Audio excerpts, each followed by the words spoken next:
G'day, more and more women are making inroads into the male-dominated sport of Formula One. So in this video, I'm going to introduce you to a number of very important women who you probably don't know. You may have seen some of these women before, but probably have little idea of what they do. So let me enlighten you. First up, I've had so many questions and comments from fans wanting to know who this woman is. You've probably seen her in Parc Ferme after quali or a race. She's running around in the background organising things. She works for the FIA and joined them in October of 2022. I believe she's of North African descent, and her name is Linda Budaball. But what does she do? She's F1's Master of Ceremonies and Special Operations Coordinator. This year, she's attracted quite some attention in Parc Ferme because you've probably seen her on telecasts running around in the background, organising things. At the recent Chinese Grand Prix, she was standing a couple of metres away from me on Sunday, and before the three drivers arrived back, she was running around looking for PR people for the top three drivers. Remember, photographers get to the fence first, and then you get teams, and then you get the PR people. So they could be 3 or 4 people deep, and Linda was trying to track them down. For the drivers' caps? No, this gentleman over here has a bag full of caps, and he'll pull out the appropriate ones to put them on top of the boxes. Linda was after watches. Here she's got Max's Tag Heuer, the one with the blue band. This is Checo's Tag Heuer. I was standing right amongst the McLaren mechanics, and she was madly trying to ascertain if there was indeed a watch for Lando. It turns out, as you can see here, he did not get a watch, but later on the podium it turned up. And why wouldn't they just leave the watch on the box with, say, the hat?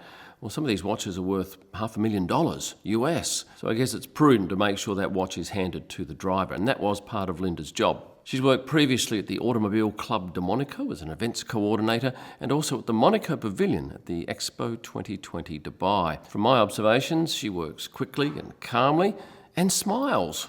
Looks like she's enjoying herself. As the Master of Ceremonies, she's responsible for getting drivers into the right spot, and that means with the interviews. So she'll be running around, getting a driver ready at all times, having contact with the TV crew, and of course race control. You might have noticed that Lando Norris went to pit lane instead of going onto the track for the top 3. His race engineer just failed to tell him.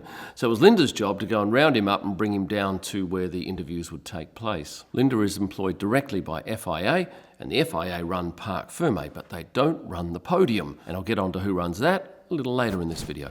Another powerful and very popular female member of Formula One is this lady, Hannah Schmitz. She's a senior Red Bull strategist and a mum of 2. Hannah is very much a shining light to many young women in the sport who would love to have her role.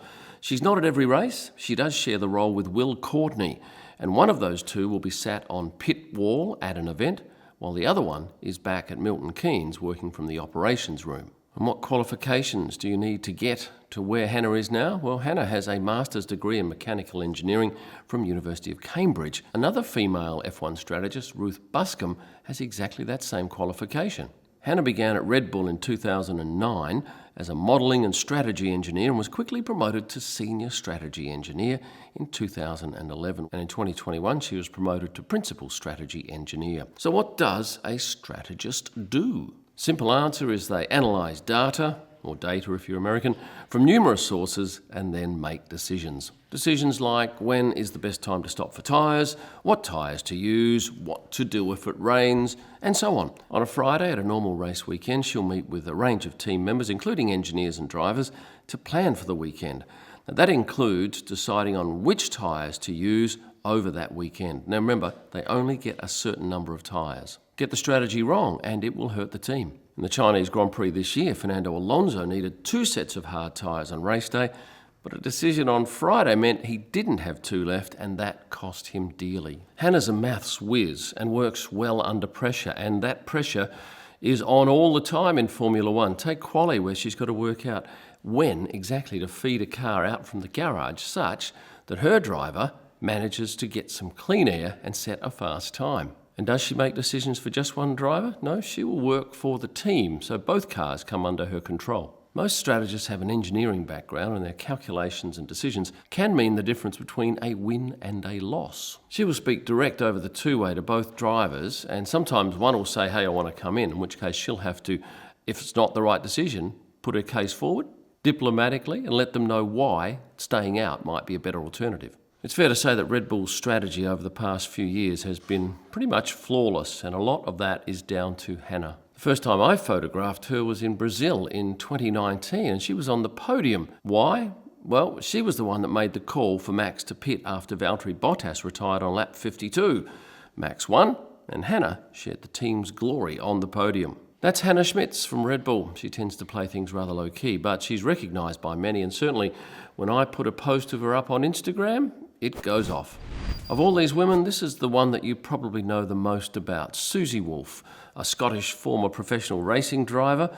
Currently, she's managing director of F1 Academy, mother of one, and a wife of one, a quite important one too, in Toto Wolff, team principal at Mercedes. She has plenty of pull too at the moment in her role as the head of the F1 Academy, and if anyone can get a woman into Formula One, it will be Susie. 2030 is my cutoff. Let's see if we can make it happen before then. She's strong, focused, and a delight to talk to. We see Susie at numerous races. Obviously, she's there on weekends when the F1 Academy are racing, but when they're not, she's also there meeting with important people in the sport. She's well qualified too. She started in karting, raced Formula Renault, Formula 3, DTM. She was a Williams development driver, and the first picture I took of her was this one with the Channel 4 team. She was working as an analyst for them. Oh, and she was also a team principal for a Formula E team. Do you know Mariana Becka? If you are from Brazil, you will know her intimately. She is the most important TV presenter for F1 in that country. Hugely popular? No, I wouldn't say popular, I'd say loved.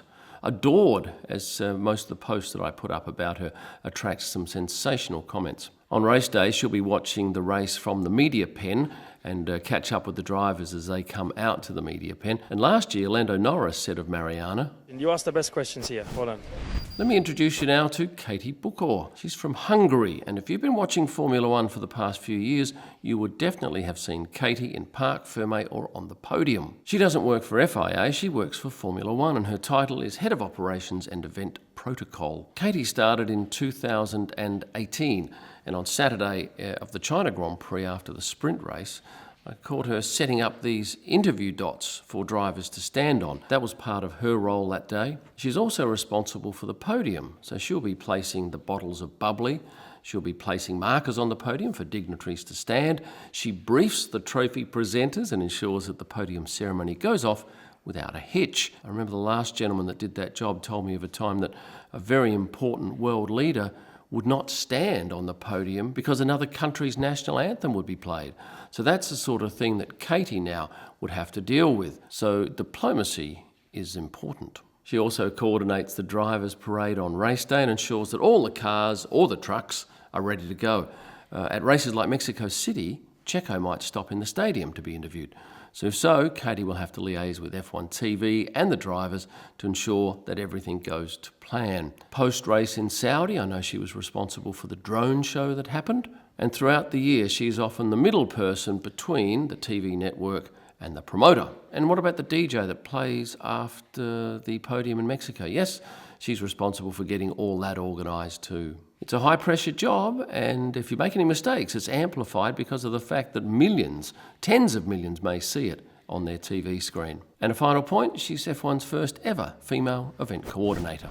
And two bonus women for this video. One is Rebecca Lee. She is FIA's starter, the first female to press the start button and also is responsible for the finish line. And here's Mara San Giorgio, who fronts the coverage for Sky TV Italia. And going back to COVID, I remember watching the races from Australia because I wasn't allowed to go. And I'd see Mara on the Australian telecast. She speaks English, obviously, and Italian. Italian's her first language. And she's highly respected by all the drivers in that TV media pen. There are plenty of roles for women in Formula One, and the women I've discussed here today are certainly at the top of their game. My new bucket hats are available at kimellman.com in blue or grey. And when you order 2 or more, you get 20% off. There's a link in the description below. Thanks for watching, and stay passionate.